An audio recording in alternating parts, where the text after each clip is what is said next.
आप इस वीडियो को ज़्यादा से ज़्यादा शेयर करें और यूट्यूब पर जाकर हमारे चैनल को सब्सक्राइब कर लें, फेसबुक पर जाकर भी फॉलो जरूर करें। राम राम, सत श्री अकाल। आपका अपना अमित सिहाग।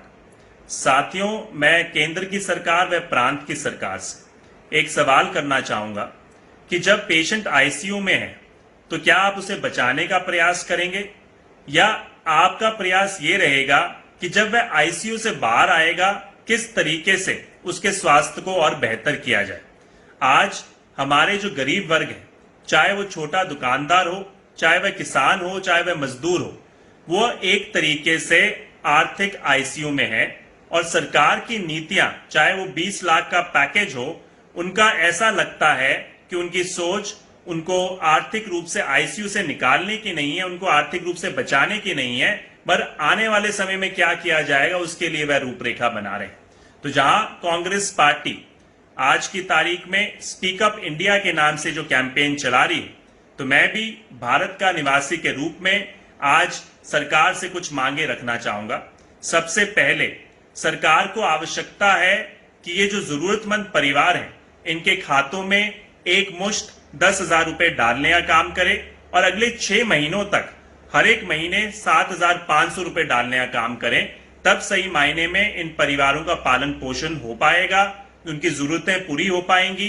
और जो आप कहते हैं कि हमें इकोनॉमी को फिर से चलाना है, तो डिमांड को अगर क्रिएट करना है तो इन जरूरतमंद परिवारों के जेब में पैसा डालने की आवश्यकता है। दूसरा, हमारा जो सही मायने में अर्थव्यवस्था है, हमारा शीर्ष नेतृत्व भी बारी बारी ये कहता रहा है कि वह कृषि पे आधारित है, जो हमारी रूरल इकोनॉमी है उस पे आधारित है और उसको बढ़ावा देना है। जिस तरीके से आज बेरोजगारी फैली है, हरियाणा में तकरीबन 42% बेरोजगारी हो चुकी है और उसको काबू करने के लिए सरकार को आवश्यकता है कि जो मनरेगा है उसको 100 दिन से बढ़ाकर 200 दिन कर दिया जाए।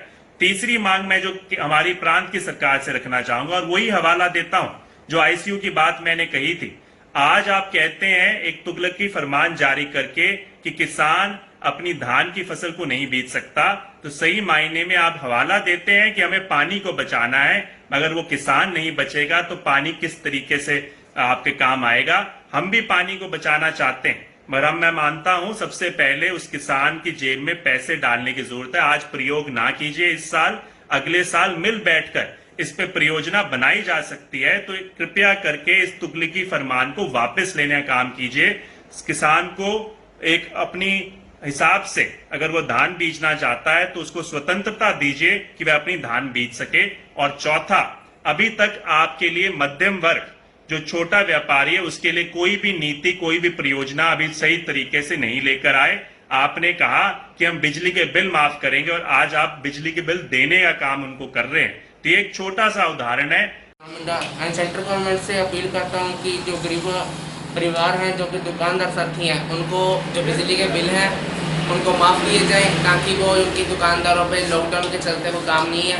और सेंट्रल गवर्नमेंट से हमारी अपील है, बेनती है, और इन दुकानदारों को, घर परिवारों को जो बिजली के बिल इतने लंबे बिल आए हुए हैं, जब से लॉकडाउन लगा है, किसी का कोई काम नहीं है। और इसलिए मैं सेंट्रल गवर्नमेंट से अपील करता हूँ कि इन सभी की हिदायतों को देखते हुए इनका जो बिजली का बिल है उनको माफ़ किए जाए, ताकि मजदूर गरीब आदमी को 10,000 रुपये सब गवर्नमेंट की तरफ से उनके खाते में भी डाले जाएँ, ताकि उनकी आर्थिक मदद हो सके।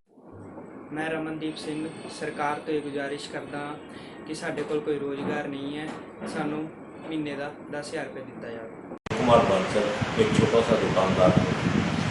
कोविड-19 के दौरान 22 मार्च से जो लॉकडाउन लगा है, इससे मेरा बिजनेस बिल्कुल चौपट हो गया है।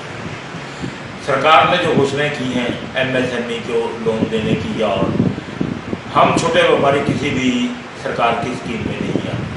हमें दुकानों के किराए भी पड़ते हैं, बिजली पानी के बिल भी भरने पड़ते हैं। इसलिए भारत सरकार को चाहिए कि छोटे व्यापारियों के हितों को ध्यान में रखते हुए बिजली पानी के बिल घरों के और दुकानों के इनके माफ़ किए जाएं और दुकानों का किराया माफ़ करवाया जाए, तथा छोटे व्यापारियों के खाते में 10-10 हज़ार रुपये महीना दिया जाए, ताकि वो अपने बच्चों का भरण पोषण कर सकें। राम राम साथियों, मैं आपका सुमित मित्तल।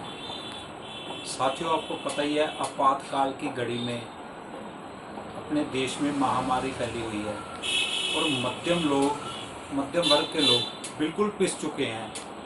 उनके लिए छोटे कारोबार हैं, छोटे कारोबार के लिए दुकानों का किराया भी भरना पड़ता है, उनकी ईएमआई भी आती हैं, लोन भी चल रहे हैं, उनके लिए घर का गुजारा चलाना मुश्किल हो गया है। इस घड़ी में मैं सरकार से गुजारिश करना चाहता हूँ कि उनके लिए बिजली का बिल, ईएमआई, लोन की किस्तें कुछ भी हैं सरकार को माफ़ करना चाहिए और कम से कम 10,000 रुपये महीना उनको सहयोग राशि दी जानी चाहिए।